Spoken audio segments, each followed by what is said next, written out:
Là, on voit le petit avatar du personnage. Donc, ce qu'on appelle un élève-joueur chez nous, parce qu'il est et élève et joueur. L'élève-joueur va pouvoir personnaliser son avatar.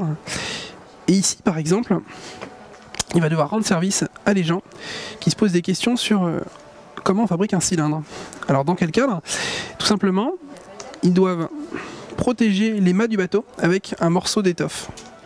Alors les gardiens de l'oubli, alors l'idée du jeu, l'idée globale qui est derrière tout ça, c'est un jeu vidéo pour l'apprentissage mieux et plus efficace. Donc le moteur c'est le jeu vidéo, c'est-à-dire la motivation, très clairement.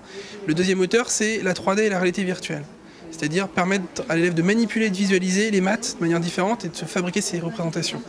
Ça c'est quelque chose d'assez important.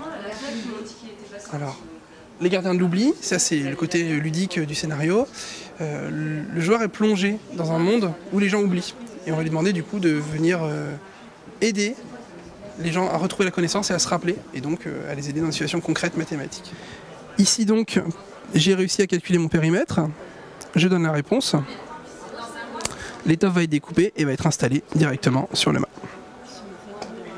Alors si je m'étais trompé, le jeu m'aurait guidé petit à petit pour m'amener à la bonne réponse, en m'aidant à trouver la bonne formule, en m'aidant à trouver la bonne forme, en m'aidant à trouver ensuite comment calculer la bonne valeur. Quand un élève arrive devant un problème ou quelqu'un à aider, on vérifie d'abord qu'il est capable de le faire, c'est-à-dire qu'il a les compétences prérequises sur l'activité. Et cette activité va valider les compétences, c'est-à-dire qu'on a une évaluation en temps réel, tout le temps au fur et à mesure que l'élève progresse, on lui valide ses compétences. Et ce système d'évaluation par compétences nous permet d'avoir un profil pour l'élève, qui est consultable d'abord par l'élève, parce que lui il a son feedback pour savoir où est-ce qu'il en est, mais aussi par le prof, par les parents, et tout le monde a accès à ce profil de compétences très clair, basé sur le programme officiel. C'est-à-dire qu'on prend le programme officiel et on lui rajoute une hiérarchie un peu plus longue et un peu plus de granularité. Donc ça a été testé en classe à plusieurs reprises,